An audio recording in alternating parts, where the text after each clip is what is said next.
Excellent. Donc, je vais partager l'écran avec le contenu du TP. Voilà. Est-ce que vous voyez l'écran? Ouais. Parfait. Alors, ce que je vous propose, c'est de passer, si j'y arrive. Premier exercice. Donc, de trouver le passage par zéro de la fonction f de x égale 1,5 x moins 3 exponentielle moins 2x entre 0 et 1. Donc, vous avez le graphe de la fonction qui est juste en dessous. Et effectivement, on constate bien qu'il y a un passage par zéro, donc f de x égale 0 à une solution. Et on vous propose de faire les deux méthodes classiques, la méthode de la bisection et la méthode de la séquente ou regula falsi, en effectuant quatre itérations. Autrement dit, le critère d'arrêt ici n'est pas tellement très évolué, c'est simplement un critère du nombre d'itérations qu'on va faire et dire, au bout de quatre itérations, voici la réponse. Ça marche? Est-ce que c'est clair? Ouais. Excellent. Donc, je vous propose qu'on le regarde ensemble. Je vais prendre le temps de le détailler. Si vous avez des questions, vous intervenez. Donc, d'abord, le rappel de la méthode de regula falsi, de la bisection, pardon, c'est de choisir deux points initiaux. Alors, les deux points initiaux qu'on va choisir ici, c'est 0 et 1, c'est l'intervalle que l'énoncé vous a donné, nous donne. Et on va vérifier l'existence, effectivement, qu'il y a un passage par zéro. Alors c'est facile de le tester numériquement en regardant le produit de la fonction évaluée aux deux points de l'intervalle, parce que c'est clair que si le produit de cette évaluation, si ce produit est négatif, alors forcément il y en a un des deux qui doit être négatif et l'autre positif, donc forcément la fonction traverse l'axe des x. Bon, des fois ça peut être subtil, hein. Il y a deux situations subtiles qui pourraient arriver, c'est que la première, c'est que je peux très bien effleurer l'axe des x sans jamais le traverser. Pourtant, ça voudrait dire qu'il y a un zéro, hein. Pensez à une parabole qui vient juste effleurer l'axe des x et avoir un y égale zéro qui est juste un point tangent. Donc, je traverse pas, mais pourtant, il y a un zéro. Donc ça, ce serait un cas pathologique qui se passerait sous le radar, disons. Et puis, l'idée aussi, c'est que la fonction pourrait très bien traverser plusieurs fois et ne pas changer de signe dans l'intervalle ou changer de signe, mais avec plusieurs zéros. Donc ça, le graphe peut nous montrer qu'effectivement, là où on se place, il y a effectivement une intersection et un seul point. Donc il faut toujours regarder un peu le graphe des fonctions ou un petit peu de voir comment ça se comporte dans l'intervalle d'intérêt.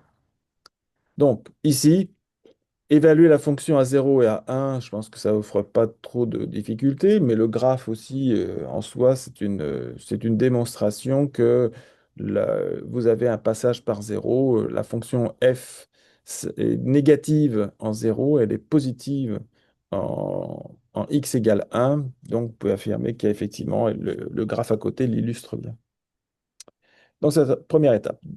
Donc, si je suis un peu l'algorithme de la méthode de la bisection, c'est une fois que j'ai vérifié que j'ai un intervalle convenable dans lequel je peux travailler, c'est d'aller chercher le point milieu de l'intervalle, donc la demi-somme des points extrêmes de mon intervalle, hein.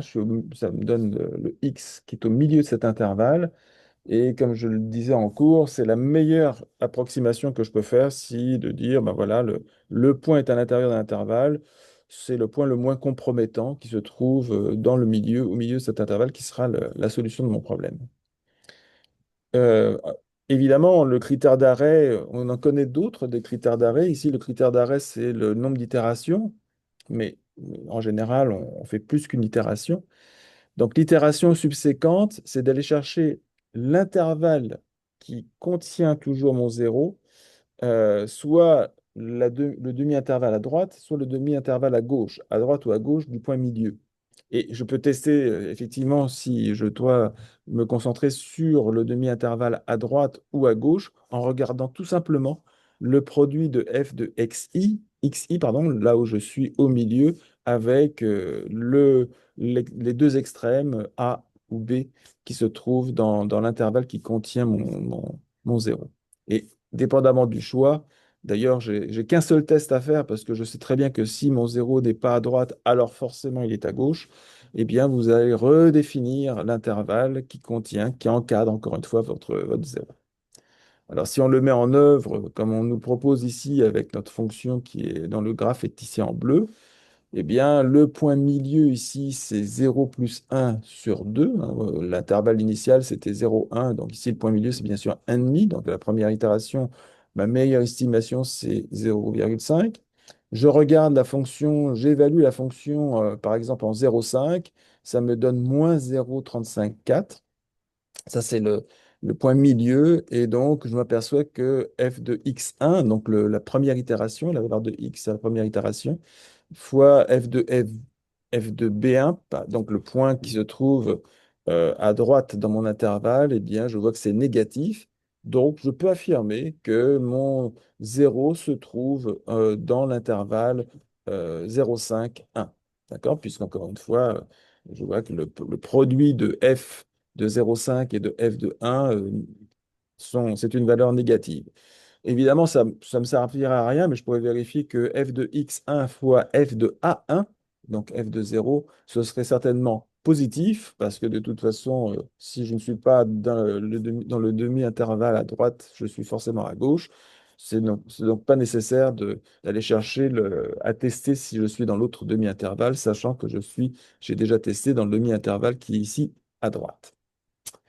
Très bien. Donc, une fois que j'ai fait ça, la première itération, eh bien, je passe à la deuxième itération qui est tout simplement de refaire exactement le même algorithme, mais sur le demi-intervalle que j'ai sélectionné et dont je sais qu'il contient la solution. Autrement dit, 0,5, 1. Le point milieu, c'est bien sûr 0,75. C'est la deuxième itération, 0,75.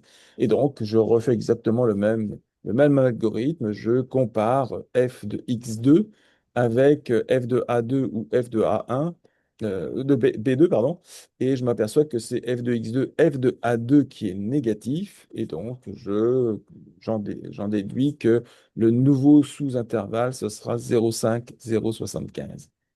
Donc c'est comme ça que d'itération en itération, et c'est très très rapide, hein, vous pouvez bien imaginer que c'est un algorithme qui est extrêmement rapide à implémenter, eh bien, vous avez donc vos quatre itérations qui cherchent à encadrer toujours le zéro, simplement en comparant les fonctions, la valeur prise par la fonction sur les deux extrêmes et en regardant quel est le signe de l'évaluation de f au point milieu. Et au bout de quatre itérations, votre meilleure estimation, c'est donc le milieu, x4, ici 0,5625. Et bien sûr, vous vous arrêtez parce que votre critère que vous avez choisi, le critère d'arrêt, a été atteint. Est-ce que c'est beau? C'est clair? Oui,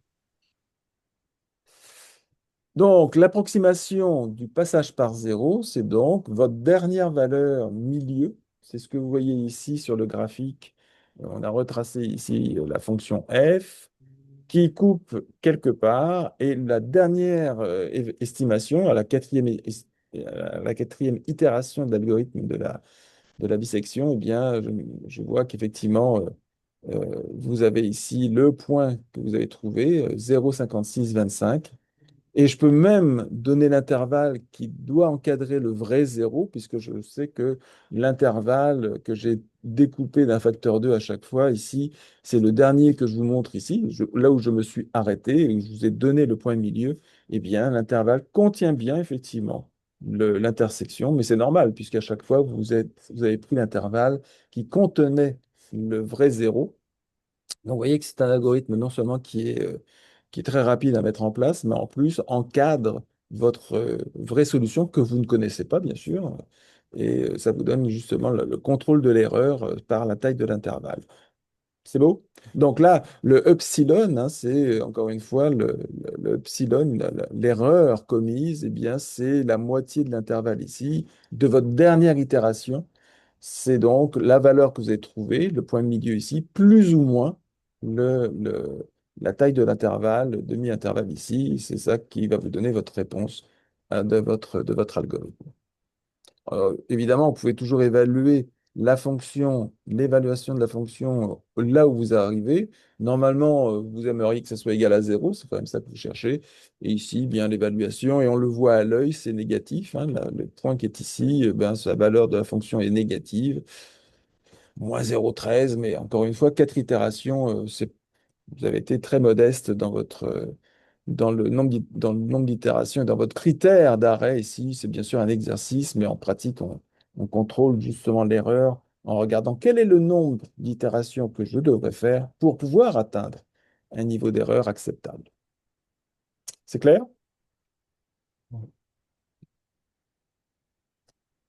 Très bien. Donc, passons maintenant à l'autre méthode, la méthode de la séquente ou regula falsi.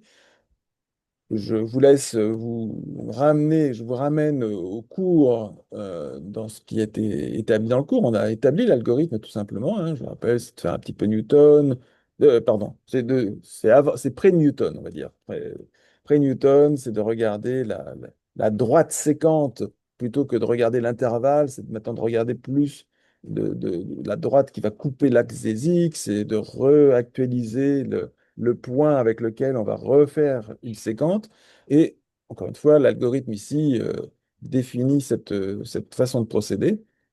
Euh, Là aussi, ça part de l'hypothèse qu'on sait quel est l'intervalle dans lequel se trouve un zéro d'intérêt, A1 et B1, et ensuite on a un algorithme itératif qui recalcule les AI et les BI, et vous avez à chaque coup de ces itérations une estimation qui va sortir pour le XI, la solution que vous cherchez.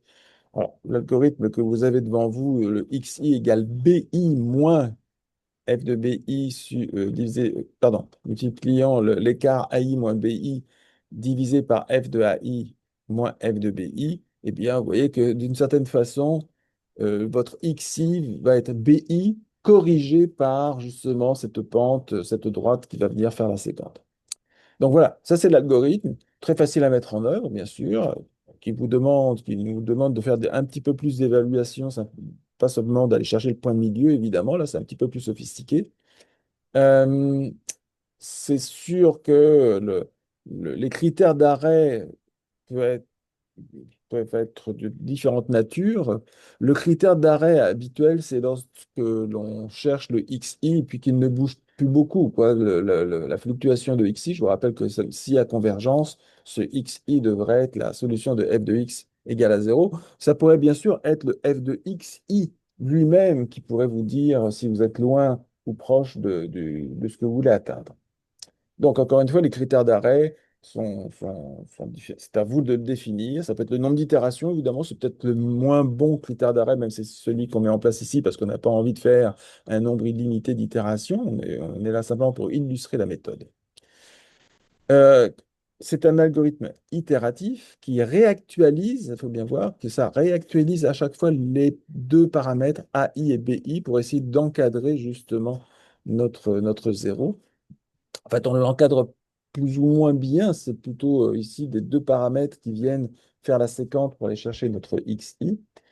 Donc, AI plus 1, c'est AI et BI plus 1, c'est XI. Si le f de AI est plus petit que le f de BI, je suis en train de regarder la condition d'actualisation ici des paramètres. Vous voyez que c'est en valeur absolue, donc on ne s'occupe pas de savoir si c'est positif ou négatif. Mais si le f de AI est plus petit que le f de BI, eh bien, c'est le AI plus 1 qui est AI. On ne touche pas, d'une certaine façon, on ne touche pas au AI, mais c'est le BI qui change pour aller chercher la valeur de XI. Et inversement, si f de AI est plus grand que f de BI, eh bien, vous ne touchez pas au BI, vous gardez BI plus 1 égale BI, et c'est le AI plus 1 qui est réactualisé sur le XI.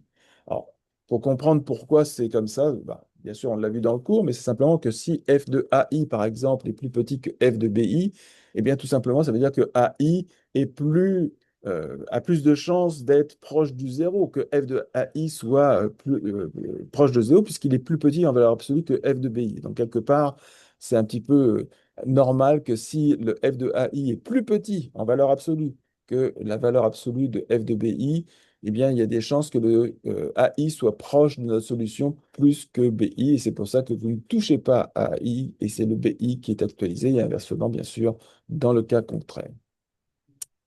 Ça va? Donc, bien sûr, vous avez l'une ou l'autre des deux situations, et cet algorithme donc est très bien défini et normalement devrait converger vers votre solution. Alors ici, la première itération, on la détaille ici vraiment en détail. On calcule f de A1 et f de B1. A1 c'est 0 et B1 c'est 1, avec bien sûr la fonction f avec laquelle on est parti. Moins 3 pour f de A1, 1,094 pour f de B1. Donc, effectivement, le x1, si on applique scrupuleusement l'algorithme, eh bien, ça vous donne 0,73,3. Donc, ça, c'est votre estimation de la première itération. Et là, on essaye de voir quelle est la condition, quelle est la prochaine itération qu'on doit faire. Donc, on calcule f de A1 et f de B1, et on s'aperçoit que f de A1 est plus grand que f de B1. Autrement dit, vous avez pour la deuxième itération, eh bien, c'est B qu'on ne touche pas. Donc B reste à la position 1 et c'est le A2 qui va qui va être actualisé en prenant la valeur de x1 qu'on vient juste de calculer. Et on recommence le processus exactement comme on vient de le faire. Donc ici, f de A2 et f de B2. B2, encore une fois, c'est f de 1 qu'on a déjà calculé, le point 1,094. Et f de A2, eh bien là, il faut faire un petit calcul, bien sûr, il faut aller chercher notre fonction, et c'est 0,46, 40, pardon, 6. Donc, x2 égale b2 moins f de b2 fois a2 moins b2 sur f de a2 moins b2, donc ça, f de b2. Donc ça, c'est bien sûr l'expression de notre algorithme. Et le résultat, 0,755. Donc ça, c'est votre nouvelle estimation de votre 0. Et bien sûr, puisqu'on va jusqu'à l'itération numéro 4, il faut que je teste, bien sûr, quel va être le prochain jeu de paramètres A3 et B3. Cette fois-ci, c'est le A3 qui va garder la trace de A2 parce qu'on voit que f de A2, cette fois-ci, c'est lui qui est plus petit que f de B2. Alors évidemment, si ce n'était pas le cas, j'irai chercher l'autre test pour voir si ça fonctionne bien. Encore une fois, c'est l'une des situations ou l'autre situation, donc c'est exclusif. Donc ici, c'est A2 qui semble être le meilleur candidat à être le plus proche de notre objectif. Et c'est le B3 qui vient prendre la valeur de x2 qu'on vient juste de calculer pour se préparer à l'itération prochaine. Donc A3 égale A2 et le B3 égale le x2. Donc, prochaine itération, j'évalue la fonction sur A3 et B3, mes nouveaux paramètres de mon algorithme. Vous avez les deux valeurs qui sont ici, moins 0,46. C'est d'ailleurs la valeur qu'on avait déjà à l'itération 2 pour A2. Et puis f de B3, eh bien, là, il faut faire le calcul évaluer la fonction sur ce nouveau paramètre, c'est moins 0,0788. Et on voit d'ailleurs, on voit bien que les- nos, au fur et à mesure qu'on fait des itérations, on voit quand même le f qui s'approche de 0, évidemment. Donc x3, bien, l'algorithme, encore une fois, on l'applique ici sur A3 et B3, on fait le calcul et puis on trouve 0,603. Je rappelle que ça, c'est x, ce n'est pas le f, bien sûr, de x, mais par contre, on va évaluer f dans cette nouvelle valeur plus tard. Donc f de A3 et f de B3, c'est f de A3 qui est plus grande que f de B3. Et c'est pour cette raison qu'à cette itération numéro 3, c'est donc l'itération qui va juste être avant celle avec laquelle on va terminer, eh bien, c'est A3 qui va être changé pour donner A4 égale X3 égale 0,603, alors qu'on ne touche pas à B puisque le f de B3 est plus petit que le f de A3, donc B4 égale B3 égale 0,75, 700, pardon, 0,575. Puis finalement, la dernière itération, la voici. Donc A4 et B4 viennent d'être identifiés. Donc f de A4, c'est encore une fois celle qu'on a calculée tout à l'heure. Non, ça c'est une nouvelle valeur, pardon. C'est f de 0,603, ça vous donne 0,00613. Donc on voit effectivement qu'on approche vraiment de notre objectif. Et puis f de B4, c'est lui qu'on avait déjà calculé, où je vous ai fait remarquer qu'on commençait déjà à sentir que le zéro n'était pas très loin, c'est moins 0,0878. Donc c'est à la dernière itération, j'applique une dernière fois mon algorithme pour me donner x4. x4, ça vous donne 0,601. C'est pas très loin d'ailleurs de la valeur de x précédente, hein. Tout à l'heure, c'était le 603 que vous avez ici. Donc là, on commence vraiment à converger. On pourrait très bien mettre un critère de convergence sur la stabilité du x et de dire, ben, au bout des itérations nécessaires, si le x ne varie plus à concurrence d'une certaine quantité, eh bien, je pourrais m'arrêter. Ici, le critère d'arrêt, c'est le nombre d'itérations. C'est beaucoup plus systématique. Et là, donc, à i égale 4, eh bien, avec la flèche, je vous ai indiqué où est-ce qu'on se trouve. Et on constate qu'ici, on est quand même beaucoup plus précis. Au bout du même nombre d'itérations, on est plus précis que l'algorithme de la bisection, ce qui n'est pas du tout surprenant, puisqu'après tout, la bisection, c'est simplement de prendre l'intervalle et de diviser par deux, de le découper. C'est trivial, c'est évident. Je contrôle quand même l'intervalle de savoir exactement où est ma solution, même si je ne la connais pas, l'intervalle sait qu'il contient la solution. Alors qu'ici, je n'ai pas vraiment un intervalle, j'ai une précision sur mon résultat, mais vous voyez qu'en 4 itérations, on atteint une précision plus grande que celle qu'on avait avec l'algorithme de la bisection. Est-ce que vous avez des questions? Non. Non, tout est clair? Ce que je vais faire, c'est que je vais arrêter l'enregistrement et je vais reprendre l'enregistrement pour le prochain exercice. Parce que sans ça, ça va faire des trucs beaucoup trop gros. Donc, laissez-moi arrêter et reprendre si vous n'y voyez